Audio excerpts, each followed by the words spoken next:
Hello, today we'll be taking a look at r/NuclearRevenge. It's like pro-revenge and petty revenge, but a lot more nuclear. Just before we get into the first story here, don't forget to hit that subscribe button and click that notification bell for all future uploads. Now, let's get into the first one. Friend's bitch of a mom makes his life miserable. I do everything in my power to ruin her. So I know a guy who I'm best friends with. For the past couple of months, he has been really distant and he has stopped being as cheerful. Then about 2 weeks ago, after school one day, I was about to go get on a bus, but I heard someone crying. I followed the sound and found my friend. I hugged him and asked him what was wrong, and he just broke down in my arms. His mother had really wanted a girl, and while my friend looks a lot like a girl, he's a guy, his mother has always made him cross-dress as a guy whenever they were at home, since he was 5 for the past 10 years. She would always beat him and insult him. Whenever he tried to speak against her, recently, it had gotten worse, to the point where she is trying to make him wear dresses and shit to school. My friend told me that day that he wanted to kill himself. When I heard this, I was beyond livid. I told him to go home, and if she made him do anything he didn't want to, refuse. He asked me why, and I told him my plan. I would photograph everything for the next few days, and at the end of this week I would show my parents, who are lawyers. So for a week, he shows up to school and shows me everything that his mother would do to him. And we are talking about some messed up shit. Kicking him with heels on, beating him to the point of bleeding, and at one point, slicing him with a knife. The day before I showed my parents took the cake. He got a recording of her going on for an hour about how worthless he was and how he was never going to amount to anything. I show all this to my parents and oh boy, I have never had so much respect and fear for my parents. They told me to call the police and tell them everything this bitch had done. We offered my friend a place to stay for the weekend as his mother was arrested, but I wasn't done. I sent an email to her employers with all the things she did to my friend, and let's say that if she gets off at trial, she will have a surprise waiting when she gets back to her office. His father hadn't been around since my friend was born, so he really didn't have any place to stay, so my friend is now officially my adopted brother, and I do not regret at all what I did. You made my sister afraid to walk to her car at night. I'm going to make you afraid of the dark.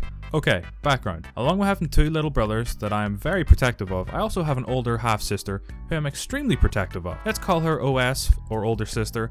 She is 4 years older than me, and this story takes place when I was 18. Like in my other post, at this time, I was a heavy drug addict. Okay, she was a manager of a small family-owned restaurant. A restaurant that she'd pay me cash for being a sub-dishwasher. There was a cook, and cook is what we'll call him, who was a stoner and a dope fiend. I kinda liked the guy at first. I became one of his drug connections. This is very relevant. I was a very cautious drug connection. I made it a point to really get to know anyone that might be buying drugs from me. This helps me keep out of handcuffs. So I hung out at his place, met his wife, and he took me to hang out at a few friends' house parties. Why did he become the object of my revenge? Well, I haven't been to the restaurant for about 6 months, and at that time my family had cut me off from any and all funds. To be honest, it was the right thing to do, but I still talk to my OS 2 or 3 times a month.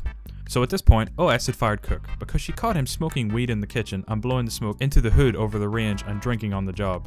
Now you'd think, if you got fired because of those reasons, you would be expecting it. It wouldn't throw you for a loop or anything, right? Well, apparently not for Cook. The day she fired him, he screamed in her face and threatened her. That night, her car magically got broken into, and the tires were slashed, and some threatening things were carved into the doors. Did OS call the cops? Yes. Did Cook get arrested? No. Why? When it was clearly him, he had a friend vouch for his whereabouts. So, OS tells me the whole story crying and was worried for her safety when she had to close the restaurant late at 2 AM. Time for my nuclear revenge. I wanted Cook to wish he'd never been born, so my plan was to wreck his whole life.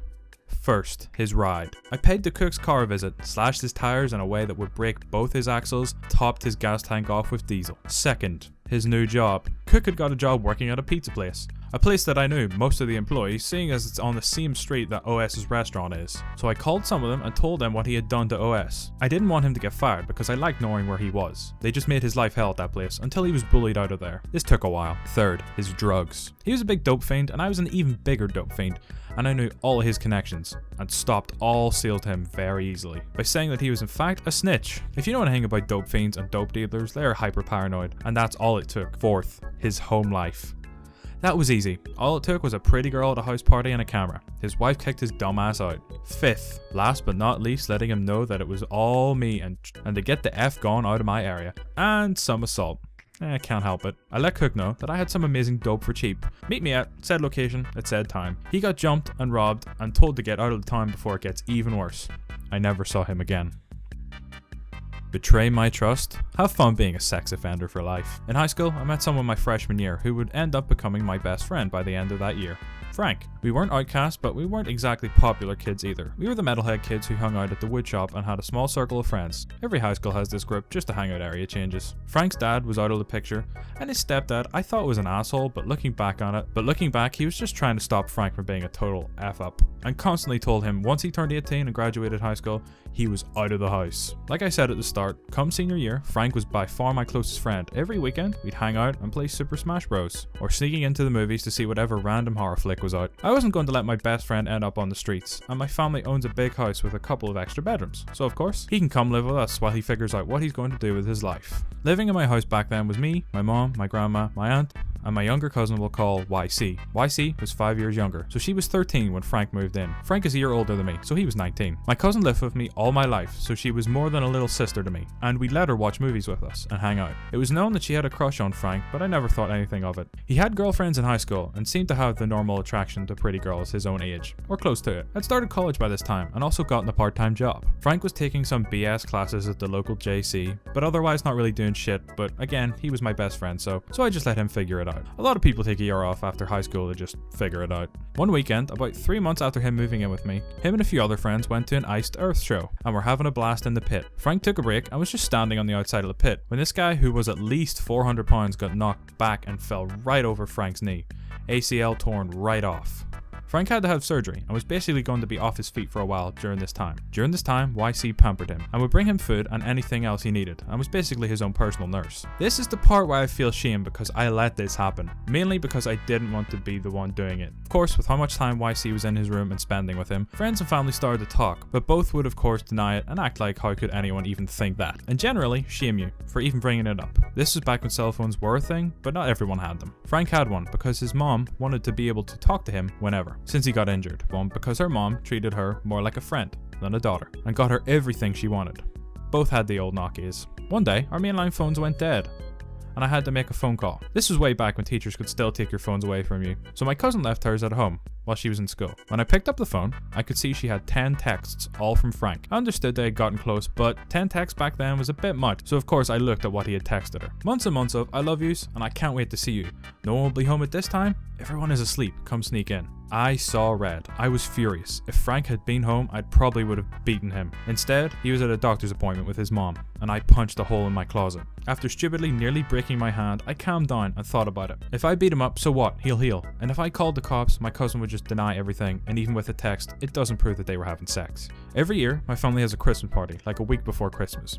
We rotate the houses, and this year, it was my great aunt, who lives an hour away, and my cousin had already said she was going to stay home this year. Luckily, this was only a couple of weeks ago. Those 2 weeks were torture, and I had to pretend like nothing was wrong. I mainly just avoided him and her. If I actually hung out with either of them, I think it would have flown off the handle. Come the day of the party, I tell my family I can't take my own car because I need to go to the store and pick up a few things first. Mom, aunt, and grandma took off in one car. Cousin and Frank stay home. I actually do go to the store, but because it had a payphone right next to it, and proceeded to call the cops. I do realize that I'm gambling here, and I have no idea if they'll be caught in the act or not, but it was worth the risk to me. I drive back to the house, park, and wait for the cop car to pull up, which takes around 5 minutes.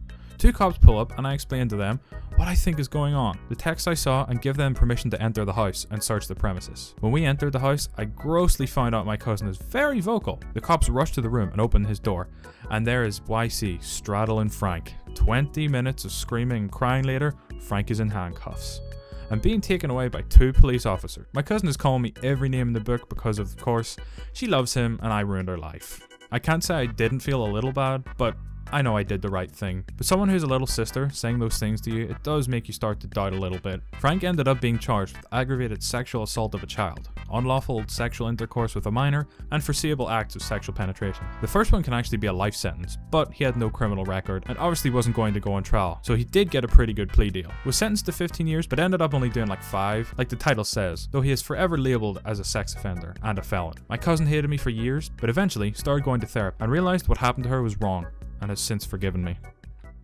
Okay guys, that's gonna be it for today's video. If you enjoyed, don't forget to leave a like, and I'll see you guys in the next one. Peace!